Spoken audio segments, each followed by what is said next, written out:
ভারতীয় আগ্রাসনের বলি হিসেবে ওসমান হাদির ওপর এমন ন্যাক্কারজনক হামলা এমনই মন্তব্য করেছে জামায়াত এনসিপি সহ বিভিন্ন দলের নেতারা। 25 ডিসেম্বরের মধ্যে হামলাকারীদের দেশে ফেরত পাঠানোর দাবি করেন তারা। অন্যথায় দেশে ভারতের প্রতিষ্ঠানগুলোর বিরুদ্ধে প্রতিরোধ গড়ে তোলা হবে। একই সাথে এমন ঘটনায় স্বরাষ্ট্র উপদেষ্টার পদত্যাগও চান বক্তারা। বিকেলে ওসমান হাদির ওপর হামলার ঘটনায় আয়োজিত প্রতিরোধ সমাবেশে এসব কথা বলেন তারা।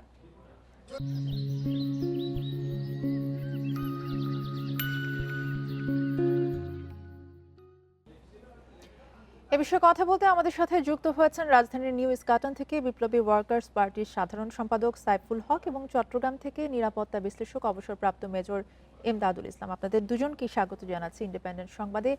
শুরুতেই সাইফুল হক আপনার কাছে যেতে চাই এবং আপনার কাছে প্রথমে যে প্রশ্ন করতে চাই, এই যে হাদির ওপর হামলা এবং মূল অপরাধীদের এখনো পর্যন্ত ধরতে না পারায় এর ব্যর্থতা আসলে কার বলে মনে করেন?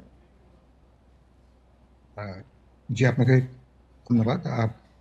আমার সাথে যুক্ত আছেন প্রিয়ভাজন ইমদাদুল ইসলাম ভাই।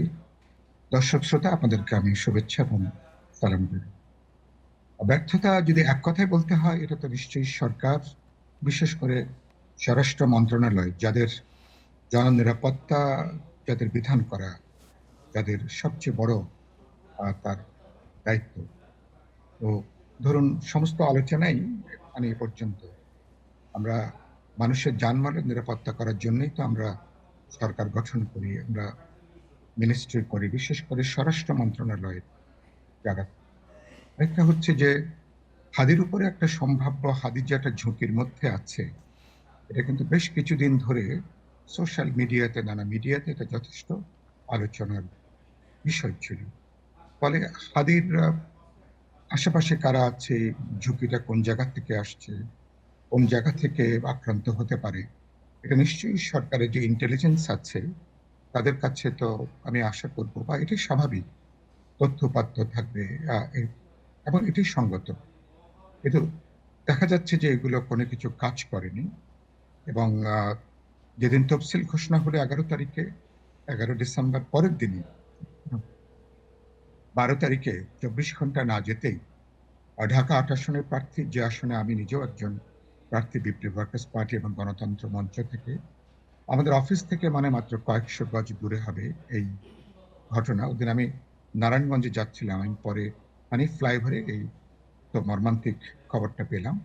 তো সরকারের দায় দায়িত্ব তো অবশ্যই আছে, কিন্তু যেটা গুরুত্বপূর্ণ যে এই ঘটনার পরে তাৎক্ষণিকভাবে ১-১.৫ ঘন্টার মধ্যে সম্ভাব্য আততায়ী কারা, ঘাতক কারা, এটা কিন্তু সোশ্যাল মিডিয়াতে মোটামুটি এটা চলে এসেছিল। আহ ইমদাদুল ইসলাম ভাই নিশ্চয়ই তিনি ভালো বলবেন, তিনি হয়তো নিরাপত্তা নিয়ে কাজ করেছেন।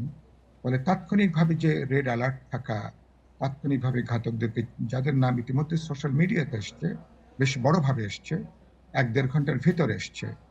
তো সীমান্ত দিয়ে পালিয়ে যেতে হলো ৮-১০ ঘন্টা বা ১২ ঘন্টার আগে ঢাকা থেকে কারো পালিয়ে যাওয়াটা প্রায় অসম্ভব ব্যাপার। তো সে জায়গা থেকে এখানে তো সরকারের দায় দায়িত্বের প্রশ্ন আছে। এই আপনার এই এই কথার উত্তরটা আমি জনাব এমদাদুল ইসলাম আপনার কাছে একটু জানতে চাইবো যে যেমনটা আমরা শুনছিলাম যে ভারতে পালিয়ে গেছে বলে মূল অপরাধী যারা রয়েছে তারা ভারতে পালিয়ে গেছে বলে এরকম সন্দেহ করা হচ্ছে। সত্যি কি তারা পালিয়ে গেছে কিনা? কারণ আমরা যেমনটি শুনছিলাম এটা অনেকটাই অসম্ভব। আর যদি পালিয়ে যায় তাহলে সেটা কিভাবে সম্ভব? হ্যাঁ, ধন্যবাদ। হ্যাঁ, আসলে সাইফুল হক ভাইকে আমি একদম শ্রদ্ধায় রেখে একটা কথা বলি। উনি উল্লেখ করেছেন যে এই ঘটনা ঘটার সাথে সাথে আমাদের সমস্ত আইন শৃঙ্খলা রক্ষাকারী বাহিনী, গোয়েন্দা সংস্থা যারা আছে, প্রত্যেকের এই স্ব স্ব জায়গা থেকে সেখানে সর্বোচ্চ তাদেরকে এটা একটা স্পর্শকাতর বিষয় হিসেবে যার যার ব্যবস্থা গ্রহণ করার কথা। তো সেই ক্ষেত্রে আপনি যে বলেন পালিয়ে যাওয়ার সম্ভাবনা কি, আজকে যেগুলো দেখলাম, যেমন দৈনিক প্রথম আলো বা বিডিআর এর ওখানকার সেক্টর কমান্ডার ওনারা যে বিবৃতি দিয়েছেন, সেখানে একজনকে গ্রেফতার করা হয়েছে, যে যারা দুজন মিলে তাদের সীমান্ত পার করিয়েছে ময়মনসিংহের হালুয়াঘাট দিয়ে। এটাও কিন্তু উল্লেখ করা আছে কিভাবে গেছে তারা। জয়দেবপুর হয়ে সোজা ময়মনসিংহ গেছে রাত্রে ১:৩০টার দিকে, তারা ১:১ থেকে ১:৩০টার দিকে তাদেরকে ওখানে পারাপার হয়েছে। তাদের মধ্যে একজন গ্রেপ্তার হয়েছে, আরেকজন গ্রেপ্তার হয়নি। তো এটা খুব যৌক্তিক যে একটা জিনিস হচ্ছে তাদেরকে যদি, এটা হচ্ছে ডেটারেন্ট এফেক্ট, যদি এতটাই যদি বুঝতে পারে তার পালানোর পথ নাই, সে 4বার চিন্তা করবে তার কোনো একটা অ্যাটেম্প নিতে। আর যদি সে মনে করে নিশ্চিতে নির্বিঘ্নে সে চলে যেতে পারবে, তাইলে সে এই ধরনের ডেসপারেট অ্যাটেম্প নিবে। এখানে কিন্তু আরেকটা জিনিস আছে, যেটা সাইফুল হক ভাই খুব সুন্দর করে বলছেন উনি, যে সেটা হচ্ছে কারা পাশে আছে, কারা কি করছে, এটা কিন্তু বিষয়টা খুবই গুরুত্বপূর্ণ। যেমন জিনাকে এখন শনাক্ত করা হয়েছে, সন্দেহ করা হচ্ছে, উনি 2টা অস্ত্র সহ, এবং সেটা জানতেন না, 2টাই বলা হচ্ছে একবারে নতুন, 2টা রিভলভার সহ আজকে 3 মাস আগে গ্রেফতার হয়েছেন উনি। গ্রেফতার হওয়ার পরে 3 মাসের ভিতরে উনি আবার জেল থেকে বেরিয়েও আসছেন। সেগুলি কারা করেছে, বের হলো কিভাবে, কি করছে না করছে, অস্ত্র সহ ধরা পড়ার পরে এত দ্রুত কিভাবে বেরিয়ে আসলো একটা, তারপর হচ্ছে এই অস্ত্র, যাকে এরকম অস্ত্র সহ ধরা পড়লো সে আবার হাদির কাছে এসে ঘনিষ্ঠ হয়ে গেল, তার সাথে অনেক ধরনের ছবি। এটা দুর্ভাগ্য আমাদের জাতি হিসেবে। এই যে আপনি বলছেন যে কার সাথে কে, আমার কোন উদ্দেশ্যে আমার সাথে চলাফেরা করছে, কেন আমার ঘনিষ্ঠ হচ্ছে, এসব বিষয়গুলো এখনোই সময় আছে। এখন থেকেই সেগুলি, যারা এইসব দায়িত্বে আছেন, গোয়েন্দা নজরদারিতে, আমাকে যদি নিরাপত্তার দিক থেকে জিজ্ঞেস করেন, আমি বলবো যারা নিরাপত্তার দায়িত্বে আছে তাদের কিন্তু এখনই, যারা যারা সম্ভাব্য এ ধরনের কোনো ধরনের অঘটনের শিকারে পরিণত হতে হতে পারেন, তাদের আশেপাশে কারা ঘোরাঘুরি করছে, তাদের যাতায়াত কোথায়, কার সাথে তার মেলামেশা, কি সম্ভাব্য ঝুঁকিগুলো তার আছে, কোথা থেকে ঝুঁকির উৎস সেগুলো কি আগে হতে। নির্ধারণ করতে হবে। জনাব এমদাদুল ইসলাম, আমি আবারও আপনার কাছে ফিরবো। জনাব সাইফুল হকের কাছে আরো একবার যেতে চাই। আপনার কাছে জানতে চাইবো যে জুলাই গণ অভ্যুত্থানের পর নতুন যাত্রার পথে তরুণ নেতৃত্ব কি কি ধরনের আসলে হুমকির মধ্যে রয়েছে? একটা তো হচ্ছে ধরুন এই হুমকি, তো আপনি জানেন যে আমাদের জুলাই আপরাইজিং এর যারা ফ্রন্ট লাইনার, তারা তো স্বাভাবিকভাবেই প্রথম একটা টার্গেট হিসেবে তারা আছেন। এটা আমরা অনেক দিন ধরে এটা আমরা দেখছি। বিশেষ করে সোশ্যাল মিডিয়াতে দেখছি। বিশেষ করে দেশ থেকে জুলাইয়ের অভ্যুত্থানের পরে যারা পালিয়ে গেছেন এবং তাদের নানা ধরনের বক্তব্য, বিবৃতি, হুমকি, শত সহস্র বক্তব্যের মধ্য দিয়ে সেগুলো আমরা দেখছিলাম না। তো তো সুতরাং অনুমান করা যায় এবং তাদেরকেই প্রধানত টার্গেট হিসেবে বলা হয়েছে।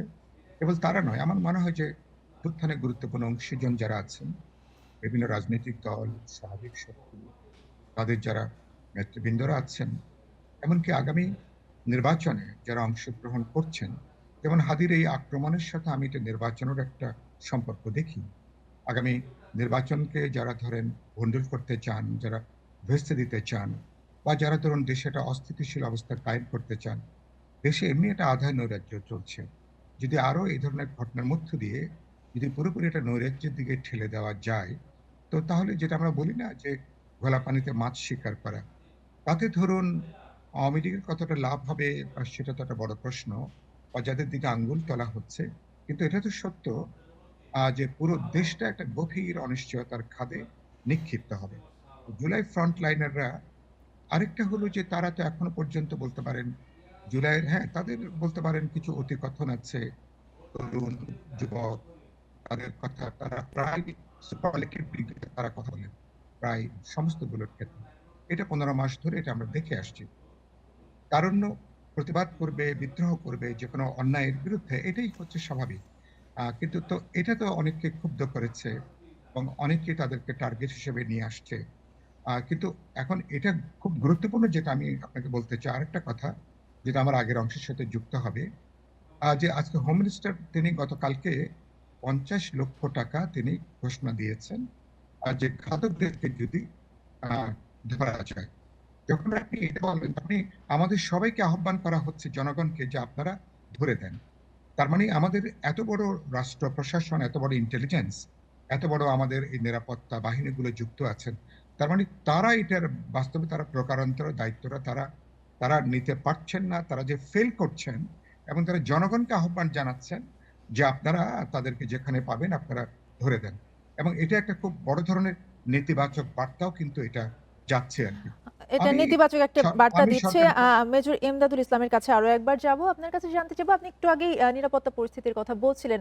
হামলার পরে সীমান্তে এবং সারা দেশে নজরদারি বাড়ানো হয়েছিল কিনা, এবং গোয়েন্দা তৎপরতা এবং আইন শৃঙ্খলা বাহিনীর দুর্বলতা আসলে কোথায়?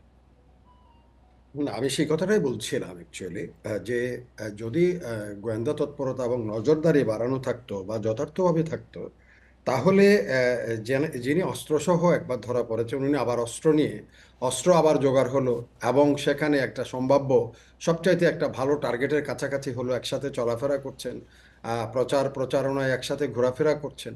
এটা তাহলে হয়তো একটা সেখানে হুঁশিয়ার সাবধান করে দেওয়া যেত বা তাকে দূরে রাখা যেত এটার থেকে। এই ধরনের ঘটনা ঘটে ডেটারেন্ট এফেক্ট থাকতো, সেটা হয়নি। আর যেটা হচ্ছে আরেকটা জিনিস এখানে আছে, সেটা আমি হয়তো আপনার প্রশ্নের সাথে হয়তো সম্পর্কিত নয়, তবুও আমি বলছি।